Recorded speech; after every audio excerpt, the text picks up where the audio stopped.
Meus irmãos, 9 horas e 9 minutos, eu peço a você que na sua casa, juntamente comigo, encurve a sua cabeça, feche seus olhos. O assunto de hoje é o pastor, dando continuidade ao nosso estudo de os 5 ministérios da igreja. E eu quero primeiro orar por você, orar pela sua casa, pela sua família, pela sua vida, pedindo a Deus que abra seu entendimento, primeiramente, que te faça compreender a vontade dEle, a palavra dEle, e que abençoe a sua casa, abençoe a sua família, proteja você e restabeleça aquilo que precisa ser restabelecido na sua vida. Vamos orar? Senhor, nós invocamos o Teu nome nesta manhã, nós buscamos a Tua face, meu Pai amado, nesta manhã. Sabemos que hoje, Pai amado, é um dia especial, porque é o dia em que as almas aprenderão, em que as almas serão apresentadas à palavra do Senhor, que é poderosa para discernir as intenções do Espírito e do coração, que é poderosa, meu Pai amado, para trazer o homem das trevas à sua santa luz. E eu te peço que desde esta manhã, desde este momento, enquanto estamos aqui reunidos para estudar a sua palavra, enquanto nosso pastor Alex está reunido com o ministério, tratando dos assuntos referentes ao reino do Senhor, enquanto meus irmãos estão em suas casas, assentados com suas famílias, escutando a palavra do Senhor, que o Espírito Santo do Senhor vá, meu Pai amado, preenchendo, vá varrendo, vá, Senhor amado, restaurando, vá libertando, vá ensinando, vá trazendo, meu Pai amado, à luz aquele que precisa desses milagres em sua vida. Pai amado, visita agora cada lar, cada família aqui representada, visita, Senhor amado, cada marido, cada esposa, cada pai, cada filho, aquele que está adoentado, Senhor amado, aquele que está enfermo, aquele que está enfermo da alma, precisando de cura, de perdão, da libertação de uma raiz de amargura, precisando, Senhor amado, se libertar de um vício, de uma escravidão muito antiga, precisando, Senhor amado, de qualquer coisa que só possa vir da parte do Senhor. Faça-se conhecer hoje, meu Pai amado, mais uma vez pela sua palavra e opera aquilo que o teu Espírito diz, que o Senhor não tem prazer na morte do ímpio, mas antes o Senhor quer que todos venham te conhecer, que todos se convertam e que todos se salvem da perdição eterna e venham para a vida eterna. E no que pudermos colaborar, meu Pai amado, no que pudermos cooperar com o Espírito Santo do Senhor, nos torna capazes, nos vocaciona, nos faz, Senhor amado, perfeitos para a sua obra, porque é o Senhor que iniciou esta obra em nós e é o Senhor quem irá terminá-la. E assim eu oro ao Senhor agradecido e oro no nome do Senhor Jesus, pedindo ao Senhor mais uma vez, abençoa a minha casa e a casa dos meus irmãos, e nós oramos em nome de Jesus. Amém. Amém. Muito bem. Meus irmãos, vamos iniciar o nosso estudo hoje. Eu vou lembrar mais uma vez que não estranhem hoje a ausência de alguns irmãos na sala de vídeo, na nossa aula, porque há muitos irmãos reunidos neste momento com o pastor Alex, no nosso templo lá em Santa Cruz, tratando dos assuntos referentes à igreja, a volta dos cultos presenciais, uma série de outras coisas. Lembra aos irmãos também que hoje nós temos culto de ceia presencial em Santa Cruz, às 17 horas e às 19 horas. Mas enquanto isso, nós vamos aqui dar continuidade aos trabalhos de nossa igreja, e o trabalho do domingo desta manhã é dar continuidade ao assunto, os 5 ministérios da igreja. Então, os irmãos se lembram, se recordam, que já há algumas semanas estamos estudando sobre este assunto. Nós já aprendemos a respeito do apóstolo, e eu quis definir aqui que o apóstolo é aquele que estabelece a palavra. Eu preciso que a qualquer momento, qualquer irmão que queira, manifeste aqui a sua opinião, a sua dúvida, porque eu tenho aqui um monitor do meu lado, e eu posso ler a sua pergunta aqui de frente para mim, não, mas quando eu olho para cá, eu procuro sempre uma pergunta, procuro sempre uma colocação. Eu tenho sentido falta disso nessa aula transmitida pela internet. As aulas aqui presenciais, o discipulado aqui presencial que está sendo feito em Itaboraí, tem tido este diferencial. Eu sei que isso é mais fácil quando você está presencial. Há muitas perguntas, muitas dúvidas, muitas opiniões, e isso é muito bom. O debate é muito bom. Isso aqui é o momento para você debater, é o momento para você perguntar, é o momento para você colocar a sua opinião. Este é o momento, não perca esta oportunidade. Estamos já hoje no 4º ministério, que é o ministério de pastor, e não me recordo desde o primeiro alguém ter feito alguma pergunta ou feito alguma colocação Faça isso, não seja tímido, não se envergonhe. Esta é a sua oportunidade. Então, eu quis definir assim que o apóstolo, isso para você memorizar, para você gravar na sua cabeça, fica mais fácil. O apóstolo é aquele que estabelece, lembra? Eu usei o exemplo do soldado que finca o estandarte, finca a bandeira do seu país em um local, simbolizando assim que agora aquele terreno, aquele território foi conquistado para aquela nação. Então assim é o apóstolo. O apóstolo é um missionário, o apóstolo é um enviado. E ele estabelece a palavra, né? Ele finca ali a bandeira do evangelho, ele estabelece a palavra. Depois estudamos sobre o profeta. E o profeta, eu te disse que ele aponta a palavra. O profeta, ele aponta a palavra. Ele vai trazer à memória a palavra que já foi ensinada, que já foi estabelecida. Semana passada nós estudamos sobre o evangelista. E nós dissemos que o evangelista, ele apresenta a palavra. O evangelista apresenta a palavra. E eu fiz questão de enfatizar que esta palavra especificamente que o evangelista apresenta é o evangelho. Por isso ele é chamado de evangelista. Pastor Mauro, isso quer dizer que apenas o apóstolo estabelece, que apenas o profeta aponta, que apenas o evangelista pode apresentar o evangelho? Não, isso tem sido muito bem explicado em todas as aulas anteriores. Qualquer cristão, ainda que não tenha recebido de Cristo nenhum dom ministerial, ele tem total capacidade, oportunidade de estabelecer a palavra, de apontar a palavra, de apresentar a palavra e, como você vai aprender hoje no caso do pastor, aplicar a palavra. Ele vai aplicar a palavra, fazer a aplicação da palavra. Fizemos questão de dizer que esta palavra que estamos falando aqui é a palavra que já foi fundamentada, ou seja, a Bíblia, a revelação que já nos foi dada por Cristo e pelos apóstolos. Fala aqui especificamente da questão da igreja, as doutrinas.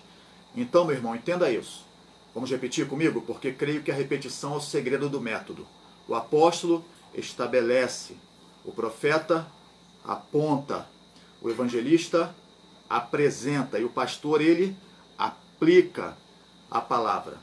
Então lembre-se disso, independente da sua, eu vou dizer assim, entenda como eu vou falar, do seu cargo na igreja, da sua posição ministerial, seja você aquele chamado crente de domingo. E eu não gosto dessa expressão porque dá a entender que este crente que vai à igreja apenas no domingo é uma pessoa preguiçosa. Nós sabemos das questões seculares que muitas pessoas trabalham em horários adversos, muitas pessoas têm serviços que ocupam todo o seu dia e todos os dias. E muitas vezes tem apenas uma única oportunidade de comparecer à casa do Senhor para adorar, para louvar, para aprender, para ouvir da palavra, e muitas vezes são criticadas por isso. Fazemos uma clara diferenciação entre aquele que pode e não faz porque é desleixado e aquele que não tem oportunidade. Tem às vezes uma única oportunidade na semana para se apresentar ao Senhor no templo e congregar com os irmãos. Então, seja qual for a sua situação, em qualquer momento, você pode sim se preocupar em estabelecer a palavra em lugar, em apresentar a palavra para alguém, o Evangelho, em apontar a palavra como um profeta faz e em aplicar a palavra como um pastor também faz. Para isso você precisa se debruçar no livro sagrado, você precisa se interessar em aprender da palavra de Deus. Comparecer aos cultos é importante, porque nos cultos, principalmente na escola bíblica dominical, você tem oportunidades como essa aqui, de ouvir a palavra de uma maneira mais minuciosa, mais demorada, mais aplicada a determinado assunto, de apresentar sua dúvida sem nenhuma timidez, de ser criticado, de debater com outros irmãos, irmãos mais experientes, menos experientes. O culto tradicional de domingo à noite, onde é ministrada uma palavra, uma mensagem, uma pregação de uma palavra, também é importantíssimo, momentos de louvor, momentos de comunhão com a igreja, a ceia do Senhor como hoje. A fé vem pelo ouvir e ouvir da palavra de Deus. Se você puder participar de outros eventos da igreja, de outras reuniões da igreja durante a semana, os ensaios, pessoas que se interessam em cantar no conjunto dos jovens, no conjunto dos homens, no conjunto das mulheres, aquele que tem um talento para o instrumento, aquele que tem um talento na obra, pode fazer um serviço de manutenção, de melhoria da instalação da igreja, enfim, há muitas maneiras de se envolver no trabalho da igreja. Então, se interesse por isso. Mas esse momento é o momento do ensino, o momento do aprendizado. Então, meus irmãos, o assunto de hoje é o pastor. O pastor, eu quero dizer a você que é o elemento mais icônico desses 5 ministérios. Icônico, um ícone, alguma coisa de referência. Se nós pudéssemos colocar alguém como referência para a era da igreja, seria o pastor. E eu não falo que o pastor é referência porque Cristo assim quis, mas porque a tradição humana, os costumes humanos assim fizeram. Fizeram com que a figura do pastor passasse a ser um ícone da igreja, um ícone do cristianismo. Isso tem um lado positivo, mas isso também tem um lado negativo. E nós esperamos esclarecer isso durante esta palestra, durante o ensino de hoje. Mas você precisa compreender que essa questão do pastor é um ministério, é um ofício, como você aprendeu que o apóstolo é um ministério, é um ofício, é um trabalho, que o profeta é um ofício, é um ministério, é um trabalho, que o evangelista é um ofício, um ministério, um trabalho, o pastor, um trabalho, um ofício dado a homens para usar este serviço, esta função na igreja. Isso, mais uma vez, eu volto ao livro de Efésios, a carta que o apóstolo Paulo escreveu à igreja que estava em Éfeso, no capítulo 4, versículos 11 e 12. Se você puder, eu nem vou perguntar se você quiser, se você puder, porque você tem que fazer isso. A não ser que alguma coisa muito grave te impeça de fazer agora, pegue a sua Bíblia, aprenda a manusear a sua Bíblia, pegue a sua Bíblia. É por isso que isso aqui é Escola Bíblica Dominical. O crente tem que aprender a mexer na Bíblia de papel. Pegue a sua Bíblia no Novo Testamento. O Novo Testamento fica ali na terça parte final do livro da Bíblia. Você vai ter lá os 4 primeiros livros da Bíblia, Mateus, Marcos, Lucas, João, Atos dos Apóstolos, Romanos. Vai indo que você vai encontrar o livro de Efésios, a carta de Efésios. Capítulo 4, para aquele que nunca manuseou a Bíblia, o capítulo é aquele número maior e os versículos são os menores. Capítulo 4, versículos 11 e 12. Diz assim: E ele mesmo deu uns para apóstolos. Ele mesmo aqui faz referência a Jesus Cristo. E ele mesmo deu uns para apóstolos, e outros para profetas, e outros para evangelistas, e outros para pastores e doutores. Então, o dom ministerial de pastor dado por Cristo é um dom de trabalho, é um dom de serviço, é um ofício que ele deu para que alguns homens na igreja o executassem. Para quê? Para que o apóstolo, para que o evangelista, para que o profeta, para que o pastor e para que o doutor ou mestre, que vamos estudar semana que vem. Para uma coisa, continua no capítulo 4, versículo 12, para uma coisa isso, querendo o aperfeiçoamento dos santos, para a obra do ministério, para a edificação do corpo de Cristo. Então, não existe outro objetivo final do ministério que eu cumpro para Cristo, do ministério do apóstolo, do ministério do evangelista, do ministério do profeta ou do mestre, que não seja o aperfeiçoamento da sua vida. O aperfeiçoamento da sua vida para o trabalho, para o ministério, para que o corpo de Cristo cresça em unidade de fé e conhecimento. Então não há outro motivo de eu estar aqui neste momento como pastor, ensinando, exercendo 2 ofícios aqui, o ofício de pastor e o ofício de mestre, que não seja o aperfeiçoamento da sua vida. Então veja, Cristo me deu para aperfeiçoar a sua vida. Cristo deu a mim, a minha pessoa, um dom de trabalho, um ministério para quê? Para aperfeiçoar a sua vida. Então, meu irmão, entenda isso. Não há nenhum outro objetivo. O objetivo é este, o aperfeiçoamento da sua vida. E é importantíssimo você entender que isto é um dom. dado por Cristo. Pastor, o que é um dom? Um dom é uma dádiva, um dom é uma graça. E o dom não vem de capacidade humana, não vem de capacidade carnal, não é natural. É algo dado por Deus. Algo dado por Deus. Ok? Então esses são os objetivos, ou este é o objetivo do ministério do pastor na sua vida, na igreja.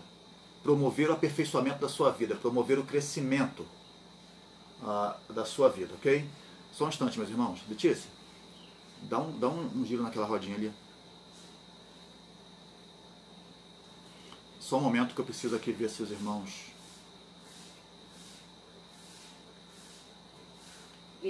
Isso.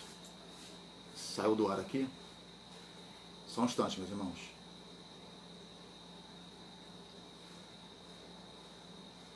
Novamente. Porque eu preciso saber se estou transmitindo ainda. Os irmãos estão me vendo? Só um instante. Clica na luz da aurora, Letícia. Luz da aurora. Clica na luz da aurora. Isso. Agora vai embaixo ali. O vídeo. Aqui? É. Só um instante, meus irmãos. Isso. Aumenta aí e tira o som. Novamente. Os irmãos... Preciso saber se estou transmitindo ainda. Os irmãos estavam me recebendo? O último comentário que eu tenho aqui é Daniele Alvarino, cumprimentando com a paz do Senhor. Os irmãos continuam me recebendo. Vanessa Rocha disse que sim, tudo ok. Que para mim aqui parou. Ok, vou continuar. Então este é o objetivo do dom ministerial do pastor. Promover o aperfeiçoamento da sua vida. Eu quero trazer aqui como texto base 1 Timóteo capítulo 3. Abra sua Bíblia em 1 Timóteo capítulo 3, por favor, e acompanhe junto comigo. 1 Timóteo, capítulo 3. Eu vou abrir aqui também a minha Bíblia para acompanhar junto com você.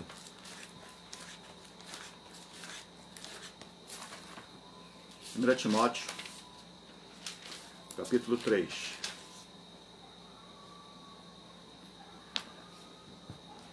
A aula de hoje sobre o pastor. Está escrito assim: esta é uma palavra fiel.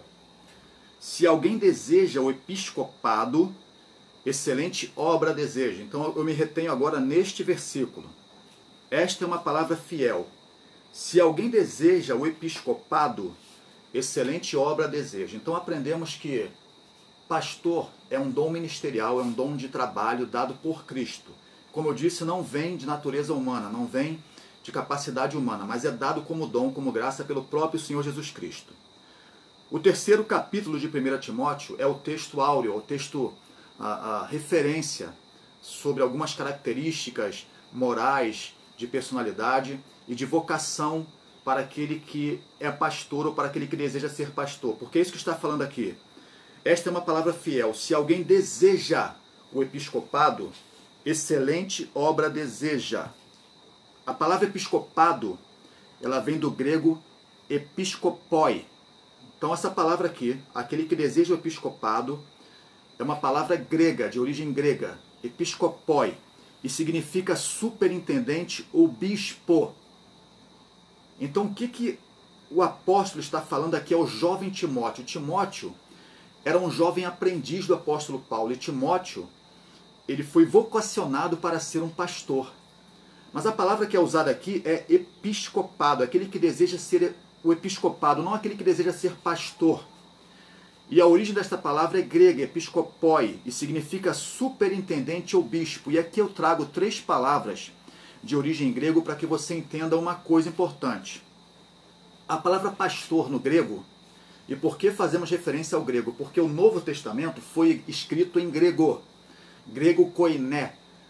Grego koiné é o grego popular. Então, entenda, isso aqui originalmente é uma carta. A carta de Paulo a Timóteo. Um apóstolo escrevendo para um jovem pastor.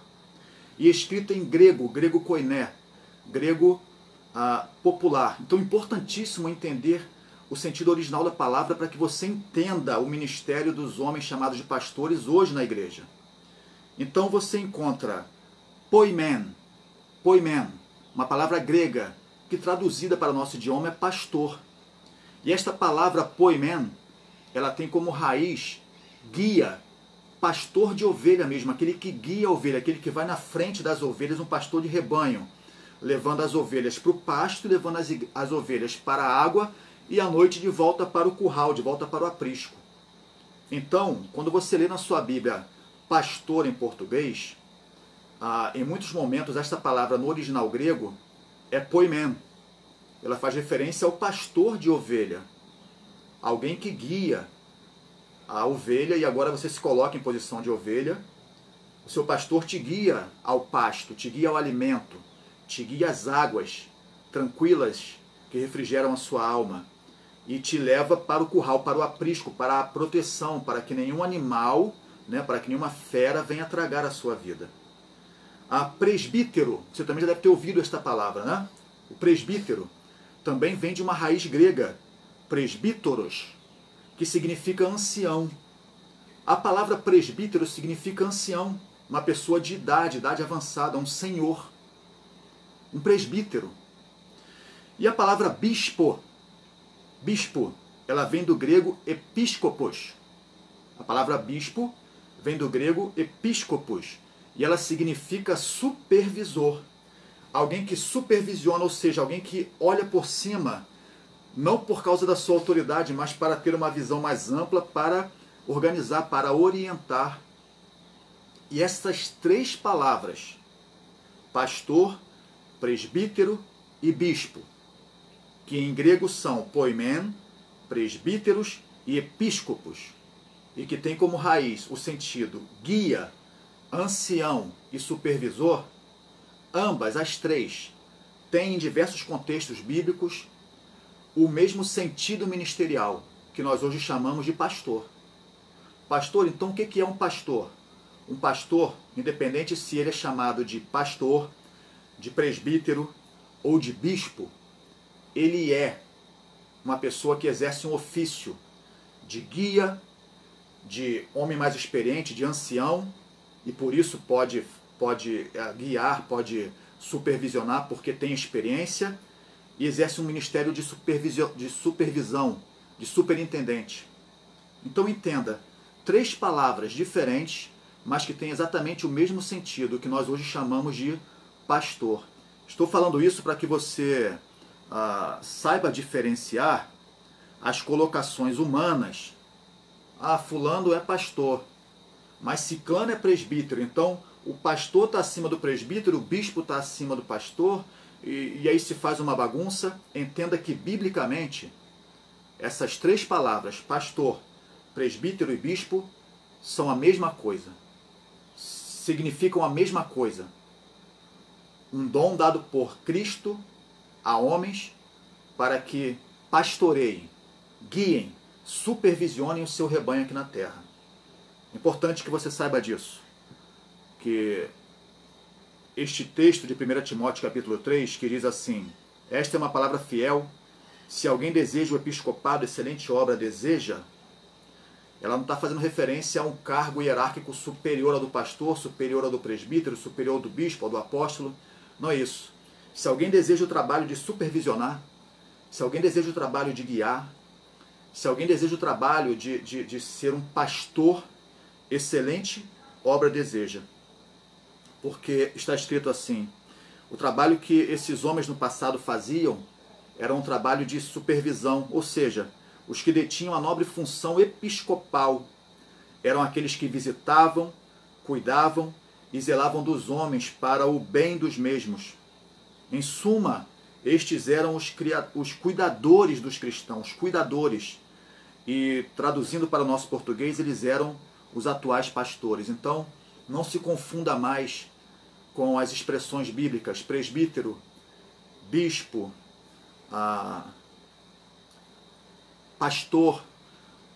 Tem o mesmo sentido, estão no mesmo contexto. Alguém que zela, alguém que cuida, alguém que guia, alguém que trata da sua vida como um pastor faz com as ovelhas no rebanho. Leva os alimentos, leva as águas tranquilas, protege das feras do campo e as mantém no aprisco, no curral do seu Senhor, no aprisco do seu Senhor. Então, o apóstolo Paulo começa dizendo que aquele que deseja ser pastor, aquele que deseja o episcopado, uma excelente obra deseja. Então é muito bom que alguém deseje isso, que alguém almeje isso.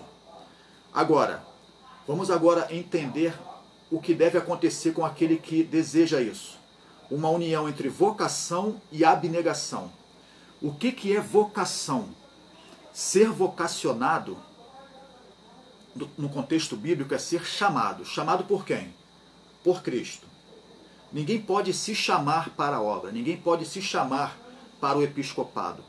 O que acontece com aquele que é pastor, o que acontece com aquele que é presbítero, que é o bispo, aquele que exerce o episcopado, é que arde no coração dele um desejo de fazer esta obra, porque o Senhor o está vocacionando.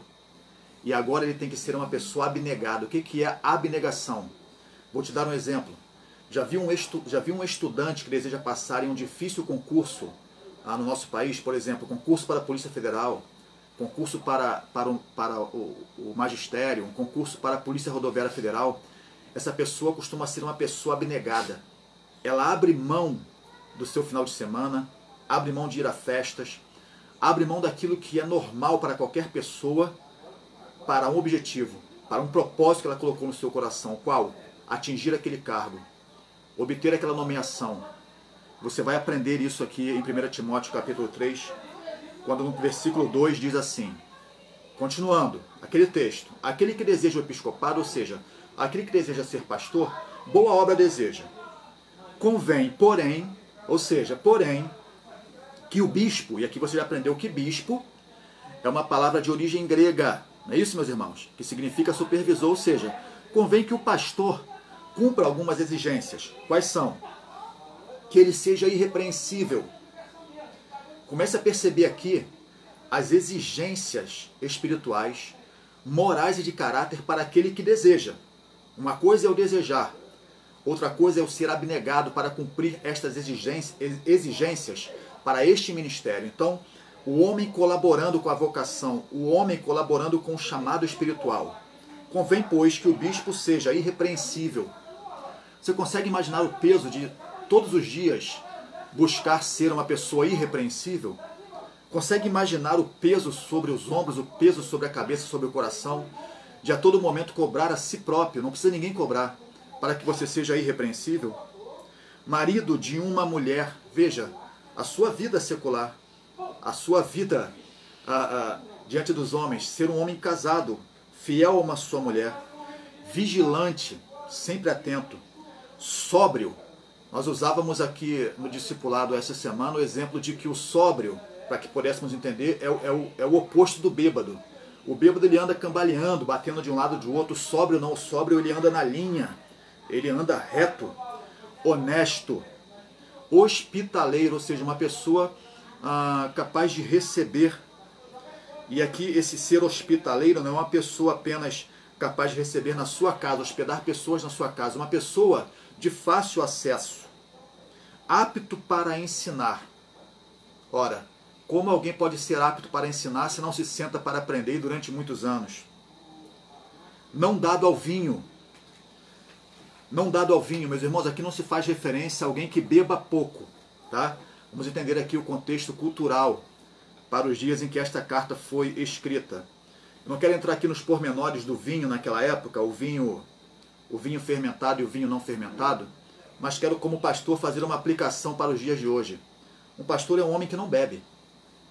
Resumo assim, um homem que não bebe, porque para a nossa cultura, para o nosso tempo, alguém que beba é alguém que não dá um bom testemunho cristão. E ponto final. Se a Bíblia diz que é pecado ou não beber, eu posso dizer a você aqui que a Bíblia não vai dizer assim, não beberás. Mas eu sei que toda injustiça é pecado. Eu sei que tudo aquilo que eu faço e serve de tropeço para o meu irmão é pecado. Eu sei que a minha consciência pode não me acusar, mas se faz o meu irmão cair, é pecado. Então, não beba. Alguém que não bebe. Não espancador. Imagine um pastor de ovelha no campo e a ovelha de repente ela sai do rebanho, a ovelha sai do curral, e o pastor, ao invés de trazer a ovelha de volta para o curral, ele arrebenta a ovelha no pau, surra a ovelha. Então é alguém que não espanca, alguém que tem aptidão para cuidar. Não cobiçoso de torpe ganância. O pastor, aquele que deseja o episcopado, deve ter o seu foco no valor que as almas têm, e não naquilo que as almas podem lhe dar de recursos. Então, é alguém que não é ganancioso, e é interessante que as cartas paulinas estão cheias de referências a um dia, e esses dias são os dias de hoje, em que viriam falsos pastores, falsos mestres, que por torpe ganância fariam o comércio do rebanho de Cristo. O verdadeiro pastor, ele não tem o seu interesse na riqueza da ovelha. Ele não é um tosqueador de ovelha, ele é um pastor. Ele não deseja a lã e a gordura das ovelhas, ele deseja cuidar da vida das ovelhas para o seu Senhor. Então, alguém que não seja tomado de torpe ganância, mas moderado, não contencioso, ou seja, alguém que não fica arrumando contenda, alguém compreensível, não brigão, não avarento, não miserável, que governe bem a sua própria casa, tendo seus filhos em sujeição com toda a modéstia. Porque se alguém não sabe governar a sua própria casa, terá cuidado da igreja de Deus. Então veja, mais aqui uma aplicação, mais uma exigência para o pastor, para aquele que deseja o episcopado, que tem a ver com o seu dia a dia. Um homem cuja sua casa é uma bagunça, ele não tem a submissão dos seus filhos, não tem a submissão da sua esposa, a casa dele é uma bagunça, a vida dele é uma bagunça, como esse homem irá cuidar da igreja? Porque a igreja são vidas. A igreja não é uma parede, não é um templo, a igreja são pessoas. Não neófito. A palavra neófito significa novo convertido. Então, uma das exigências para aquele que deseja o episcopado é que ele seja alguém experiente. Trago aqui o exemplo da palavra presbítero, ancião. Alguém já experimentado, alguém já com uma caminhada, com uma idade. Porque sabemos que na vida secular, no dia a dia, apenas com a idade, apenas com a experiência do dia a dia, você aprende a lidar com situações, diferenciar situações. Da mesma maneira, na fé, alguém neófito, para que não se ensoberbeça, não caia na condenação do diabo. Alguém que se encontra vocacionado e ainda muito novo, inicia o seu ministério de frente em uma igreja, pode ser tentado pelo diabo para cair em uma condenação de soberba. Convém também que tenha bom testemunho dos que estão de fora. Tem que ser alguém que tenha um bom testemunho dentro da igreja. A igreja é um povo separado do mundo. Então você pegou aqui a igreja, você tirou ela do mundo. E o pastor está aqui, na igreja. Ele tem um bom testemunho dos que são da igreja. Mas também alguém que tem um bom testemunho dos que estão fora da igreja. Aqueles que estão fora da igreja têm que testemunhar, falar da vida deste homem, de que ele realmente é um homem de Deus. Convém também que tenha bom testemunho para que não caia em afronta e no laço do diabo. O pastor acaba sendo um ícone, uma referência da igreja. Então, há uma afronta ao pastor, um laço do diabo para o pastor, por causa do seu mau testemunho com os de fora, pode se tornar um tropeço para toda a igreja. Então, quero ler aqui novamente com os irmãos, agora de maneira discorrida, este texto. Então, vamos lá. 1 Timóteo, capítulo 3. Está escrito assim: esta é uma palavra fiel. Se alguém deseja o episcopado, ou seja, se alguém deseja o ministério de pastor, excelente obra deseja. Muito bom isso, que você deseje isso. Convém, pois, que o bispo seja irrepreensível, marido de uma só mulher, vigilante, sóbrio, honesto, hospitaleiro, apto para ensinar, não dado ao vinho, não espancador, não cobiçoso de torpe ganância, mas moderado, não contencioso, não avarento, que governe bem a sua própria casa, tendo seus filhos em sujeição com toda a modéstia. Porque se alguém não sabe governar a sua própria casa, terá cuidado da igreja de Deus? Não neófito, ou seja, não novo convertido, para que, ensoberbecendo-se, não caia na condenação do diabo. Convém também que tenha bom testemunho dos que estão de fora, para que não caia em afronta e no laço do diabo. Então, meus irmãos, nós temos aqui um misto de vocação, o chamado, o dom dado por Cristo, e a abnegação da vida. Eu posso aplicar isso aqui, meus irmãos, perfeitamente aos 5 ministérios. Por acaso não teria que ser assim o apóstolo? Alguém que além da sua vocação seja abnegado? Ou por acaso o apóstolo não tem que cumprir em sua vida estes requisitos? Ser irrepreensível, ser marido de uma só mulher, vigilante, sóbrio, honesto. Isso também não se aplica ao profeta? Não se aplicaria também ao evangelista? Por acaso se um evangelista beberrão, se um evangelista desonesto, se um evangelista que tem mais de uma mulher, não tem sua casa em sujeição, não experimentado na obra, se ele pregar o evangelho, o seu testemunho pessoal por acaso não vai depor contra ele? O pastor, semana que vem o mestre. Ou seja, para cumprir esses ministérios, não é necessário uma abnegação de vida, renunciar à própria vida para cumprir o ministério daquele que o chamou? Eu pergunto a você, que talvez esteja tranquilo, sentado e pensando assim, bom, eu não tenho ministério nenhum e nem quero. Por acaso você também não é cristão? Por acaso todas essas características não são características morais, de caráter e espirituais de todo aquele que se chama filho de Deus? Mas essas coisas são exigidas daquele que deseja o episcopado. Então qual é o ofício? Qual é o trabalho, ao final das contas, do pastor? Alimentar, guiar e supervisionar. Eu coloquei essas 3 palavras porque essas 3 palavras fazem referência aos 3 originais grego. Poimen, que é pastor, significa guia. Presbíteros, que é presbítero, significa ancião. E bispo, episcopos, que significa supervisor. Então, um homem que é vocacionado e um homem que abnega da sua vida para cumprir o ministério de pastor, ele vai fazer 3 coisas. Eu coloquei aqui um tripé. Ele vai alimentar. Então a função do pastor na sua igreja, meu irmão, seja você da Luz da Aurora, seja você de qualquer outra igreja, qual é a função do pastor na sua igreja? É te alimentar.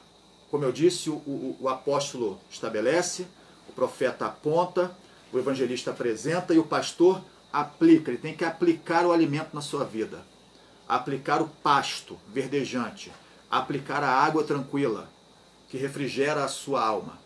O pastor tem que te levar por caminhos que no final das contas te conduz a isso. Essa é a função do pastor. Porque o original da palavra significa isso. Um guia das ovelhas. E o que o pastor faz todos os dias? Todos os dias de manhã ele abre o curral, abre o aprisco. Leva as ovelhas ao pasto verdejante, às águas tranquilas. Durante todo o dia ele se senta ali com o seu cajado, com a sua vara e vigia as ovelhas. Para que as ovelhas se alimentem com tranquilidade, bebam com tranquilidade e que nenhum animal do campo venha tragá-las. À noite, ele recolhe essas ovelhas, conta todas para ver se não está faltando nenhuma e as guarda no aprisco. Isso se repete até o dia da sua morte. O pastor, além de alimentar, ele guia. Ele guia. Muitas vezes, e aqui eu uso o exemplo prático de um pastor de ovelhas, o pastor de um rebanho, aquele pasto secou, aquele pasto se esgotou e ele vai guiar as ovelhas a um outro pasto, a novas águas tranquilas. Então, tudo se renova e o pastor ele é o guia, ele é alguém que lidera. Há uma diferença muito grande, você sabe muito bem disso, entre ser um chefe e ser um guia, entre ser um chefe e ser um líder. E a principal diferença é o exemplo. Por isso se exige que o pastor seja irrepreensível, que ele cumpra todas aquelas exigências espirituais, de caráter e morais, para que ele seja um exemplo a ser seguido. Por último, eu coloquei aqui como este tripé, além do alimento, do guia, que ele supervisione. Alguém que supervisiona é alguém que cobra, porque a palavra supervisionar significa ver por cima, observar por cima, ter uma visão macro do que está acontecendo. E este ofício do pastor ele é muitas vezes mal compreendido. É muito legal quando ele alimenta, todo mundo gosta. Muito bom quando ele é um exemplo e guia. Agora, quando ele aplica a palavra na supervisão, isso traz à nossa memória o nosso supervisor do trabalho, o nosso supervisor da escola, que geralmente nós percebemos o supervisor quando estamos fazendo alguma coisa que não deveríamos fazer, ou estamos fazendo alguma coisa de uma maneira errada. E aí vem o supervisor e nos corta, vem o supervisor e nos chama a atenção. E o pastor também faz isso. Por isso ele aplica a palavra, ele supervisiona, ele vê por cima, para que aquilo flua de uma maneira correta, biblicamente falando, e muitas vezes a aplicação da palavra ela não vem como alimento, não vem como guia, como direção, mas ela vem como um corte, como uma chamada para o caminho correto novamente. Ok? Meus irmãos, se nós formos entrar aqui pelo caminho da discussão de como se opera o ministério pastoral hoje em dia, você vai encontrar em igrejas, principalmente em igrejas muito grandes, em ministérios muito grandes, pastores que trabalham apenas na área administrativa da igreja. Grandes igrejas, grandes conglomerados de templos, têm em seu ministério homens chamados pastores, presbíteros, bispos. Você já entendeu que essas palavras significam uma única coisa, né? O pastor, que não trabalham no ensino, não trabalham na visitação de lares, não trabalham na visitação de hospitais, não conhecem os membros pessoalmente. Eu sempre falo isso com o pastor Alex. A nossa igreja, a Igreja Comunidade Cristã Luz da Aurora, eu também aqui, eu chamo já de ICLA Itaboraí, né, com a Igreja Comunidade Cristã Luz da Aurora aqui em Itaboraí, nossos membros aqui, ainda poucos membros, mas Deus vai acrescentar. Nós conhecemos os irmãos pessoalmente, vamos na casa um dos outros.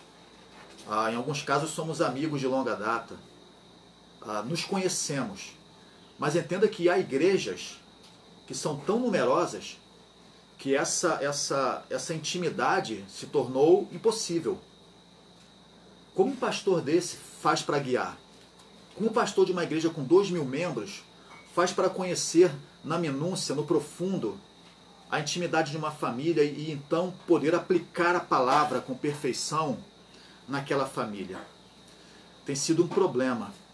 Tem sido um problema. E eu vou aqui me estender em um assunto que eu até não gostaria de tratar. Sabe por quê?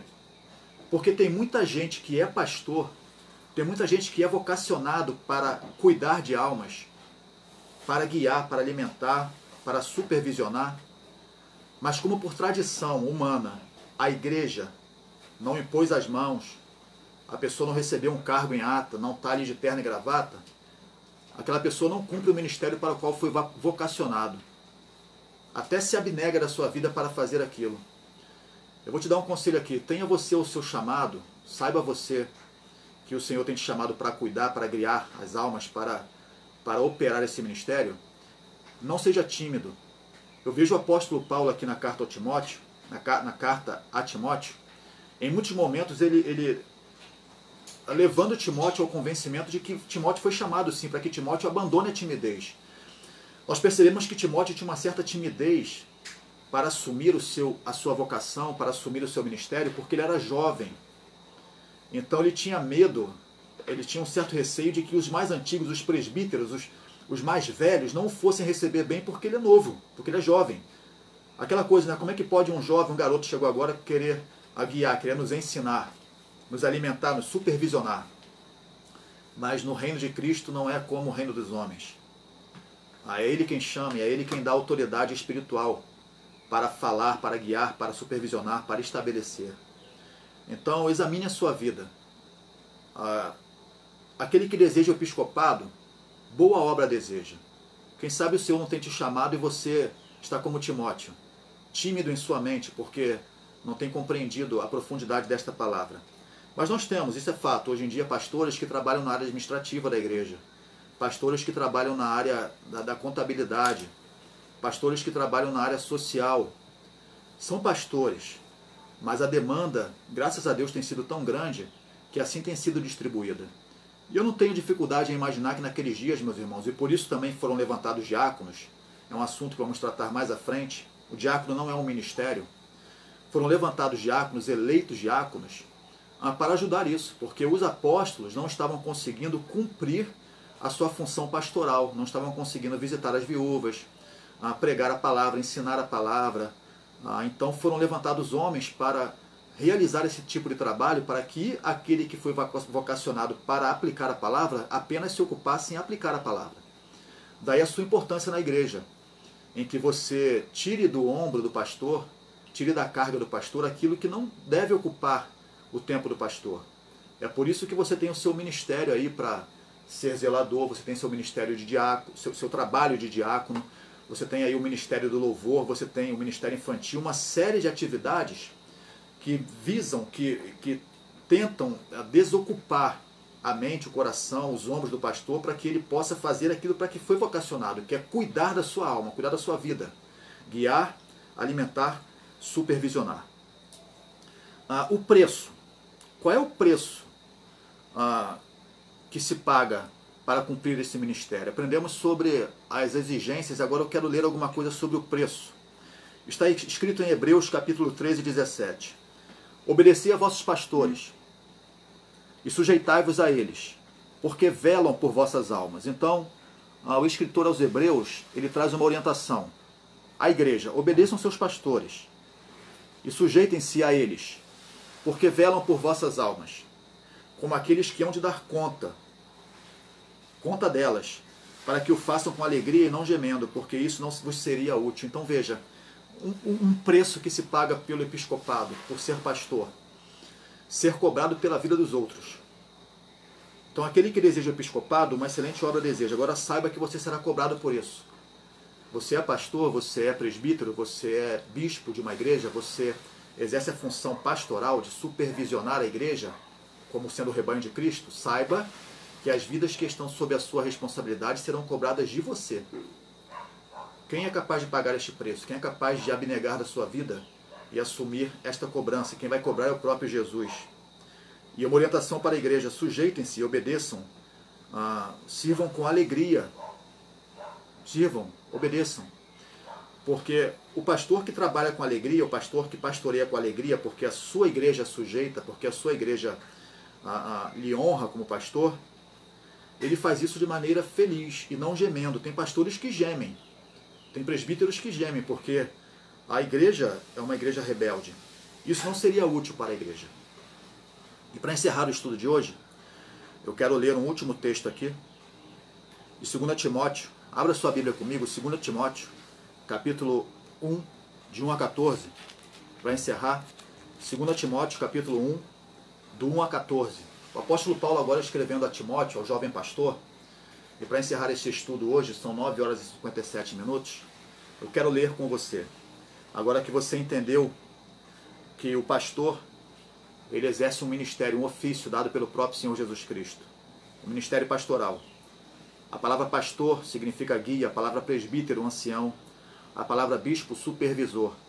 E seja qual for a palavra que você encontra na Bíblia, esses três nomes, essas três palavras, tipificam o pastor, aquele que zela pela igreja, pelo rebanho.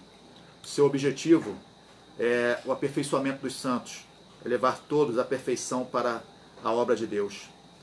Aquele que deseja o episcopado, aquele que deseja o ministério pastoral, deseja uma boa obra. No entanto, ele tem que ser uma pessoa abnegada, ele tem que cumprir as exigências espirituais, morais e de caráter descritas em 1 Timóteo capítulo 3. O seu trabalho se resume em alimentar, guiar e supervisionar. O pastor é aquele que aplica a palavra. O preço, você vai pagar um preço, você vai prestar contas ao Senhor Jesus pelas almas que te foram confiadas. E agora eu termino aqui na segunda carta de Timóteo, escrita a Timóteo, no capítulo 1, diz assim, acompanhe comigo. Paulo, apóstolo de Jesus Cristo. Então aqui imagine, Paulo, um apóstolo, um missionário, aquele que estabelece a palavra. Ele agora vai escrever a um jovem vocacionado ao ministério pastoral, Timóteo. Ele escreve, Paulo, imagine isso, apóstolo de Jesus Cristo, pela vontade de Deus, segundo a promessa da vida que está em Cristo Jesus, a Timóteo. Então Paulo se apresentando como alguém que escreve a Timóteo. Meu amado filho, graça, misericórdia e paz da parte de Deus Pai e da de Cristo Jesus, Senhor nosso. Dou graças a Deus, a quem desde os meus antepassados sirvo com uma consciência pura, porque sem cessar faço memória de ti nas minhas orações noite e dia, desejando muito ver-te. Olha Paulo, querendo ver Timóteo. Desejando muito ver-te, lembrando-me das tuas lágrimas para me encher de gozo, trazendo à memória a fé não fingida que em ti há. O apóstolo Paulo, ele estimulando Timóteo a lembrar da fé que há, a qual habitou primeiro em tua avó Loide e em tua mãe Eunice, e estou certo de que também habita em ti. Por este motivo te lembro que despertes o dom de Deus que existe em ti pela imposição das minhas mãos. Olha o apóstolo Paulo falando com Timóteo, ó. Por esse motivo, por causa da fé não fingida, eu te lembro que você desperte o dom de Deus que há em você, pela imposição das minhas mãos. Havia uma vocação, havia um chamado para Timóteo. Paulo estava estimulando a Timóteo a se lembrar de despertar esse dom. Desperte o dom que há em você. Versículo 7. Porque Deus não nos deu o espírito de temor, mas de fortaleza, de amor e de moderação. É o que eu falava. Tem pessoas que têm um chamado apostólico, de evangelista, de mestre, de pastor, de profeta, mas elas têm um temor. O apóstolo Paulo fala, desperte o dom que há em ti. Versículo 8. Portanto, não te envergonhes do testemunho de nosso Senhor, nem de mim, que sou prisioneiro seu. Antes, participa das aflições do Evangelho, segundo o poder de Deus. Já viu o crente agente secreto? Só ele sabe que ele é crente. Ele tem vergonha de andar com a Bíblia, tem vergonha de falar em nome de Deus, tem vergonha de mudar o seu vocabulário, de mudar as suas atitudes, porque tem vergonha do que os outros vão falar, vão fazer com ele. Tem vergonha. A verdade é essa, ei, tem vergonha. E aqui o apóstolo Paulo fala, portanto, não te envergonhes do testemunho de nosso Senhor, nem de mim. Não tenha vergonha de falar que o pastor Alex é seu pastor, que o presbítero Francisco é o seu presbítero, o pastor Mauro é o seu pastor, ó, aquele ali é meu irmão em Cristo, aquela ali é minha ovelha. Vergonha nenhuma. O mundo não tem vergonha de andar pelado por aí. Versículo 9. Que nos salvou e chamou com uma santa vocação, não segundo as nossas obras, mas segundo o seu próprio propósito, e graça que nos foi dada em Cristo Jesus antes dos tempos dos séculos. 10. E que é manifesta agora pela aparição de nosso Salvador, Jesus Cristo, o qual aboliu a morte e trouxe à luz a vida e a incorrupção pelo Evangelho, para o que foi constituído pregador e apóstolo e doutor dos gentios. Olha o apóstolo Paulo assumindo, ó, o que ele foi feito. Ele foi constituído pregador e apóstolo e doutor, ou seja, professor dos gentios, por cuja causa padeço. Olha o preço aqui, ó. Ele padecia, o apóstolo Paulo padecia, e estava avisando a Timóteo que ele ia padecer também, ia sofrer. Sofrer para ser pregador, sofrer por ser pregador, sofrer por ser apóstolo, sofrer por ser professor. Por cuja causa padeço também isto, mas não me envergonho, porque eu sei em quem tenho crido, estou certo de que é poderoso para guardar o meu tesouro até aquele dia. Conserva o modelo das sãs palavras que de mim tens ouvido, na fé e no amor que há em Cristo Jesus. Guarda o bom depósito pelo Espírito Santo que habita em nós. Então aqui, meu irmão, encerro o nosso estudo de hoje, que tratou sobre o ministério pastoral, sobre o dom ministerial, o ofício de trabalho de pastor. Que Deus abençoe a sua vida. Com certeza há muito ainda a ser acrescentado, tanto no apóstolo, como no evangelista, no profeta, no pastor, mas que isso traga em você um novo entendimento, que isso renove o seu entendimento. E todo entendimento ele é verdadeiramente renovado em nossa mente quando ele produz transformação. Portanto, transformai-vos pela renovação do seu entendimento. E se há em você um dom adormecido, se há em você uma vocação adormecida, desperte, não se envergonhe do Evangelho de Cristo e esteja preparado para padecer, para pagar o preço, porque o seu tesouro, o seu depósito, o seu pagamento por testemunhar, por cumprir este ministério será grande em Cristo Jesus e grande aqui nesta terra também. Meus irmãos, assim nós encerramos agora às 10 horas e 3 minutos ao estudo de hoje. Eu cumprimento aqui os irmãos que eu não cumprimentei no começo. Estou vendo aqui o Raul, a Kate, o Wanderson já tinha falado, outros irmãos subiu ali o comentário. Deus abençoe vocês. Mais uma vez eu lembro que estamos na ausência de alguns irmãos aqui na sala de vídeo. Erdi, Deus abençoe. Marcelo, Sayonara, Deus abençoe, Sayonara, tudo bem? Daniele, Leonardo, né? Todo mundo aqui, ó. Rai Rocha. Lembro que alguns irmãos não estão presentes porque o ministério da igreja está reunido em Santa Cruz, tá? O pastor Alex está tratando lá com o pessoal. Provavelmente, além de outros assuntos, a questão dos cultos presenciais, que pretendemos voltar em breve. Hoje teremos ceia do Senhor em Santa Cruz, às 17 horas e às 19 horas. Provavelmente estará sendo transmitido online esses dois cultos. Não é apenas a ceia, né, em si, mas haverá também ministração da palavra. E eu convido meus irmãos aqui que, se puderem, conectem-se. Você está em casa mesmo, larga um pouquinho a Netflix, larga um pouquinho o YouTube, o celular. O culto às 17 haverá mensagem. O culto às 19 haverá mensagem. Deus vai falar com você, Deus precisa falar com você. Se alimente, né, da palavra do Senhor. Meus irmãos, Deus abençoe sua vida, tenham um bom domingo, conservem-se bem, tomem seus cuidados aí necessários por causa dessa pandemia. E se Deus quiser, muito em breve estaremos reunidos em Santa Cruz, no nosso templo. E recebam isso aqui como promessa minha. Eu estarei levando a Santa Cruz o povo aqui de Itaboraí, para que nós nos congreguemos e para que os irmãos conheçam as pessoas que têm sido trazidas à luz das trevas, para a luz, né, das trevas para a luz, aqui em Itaboraí, pela pregação do Evangelho. Obrigado aos irmãos por todo o apoio, pelas contribuições, pelas orações. Continuem orando por nós. Temos um povo aqui em Itaboraí que precisa da oração de vocês, do auxílio espiritual de vocês. Deus abençoe.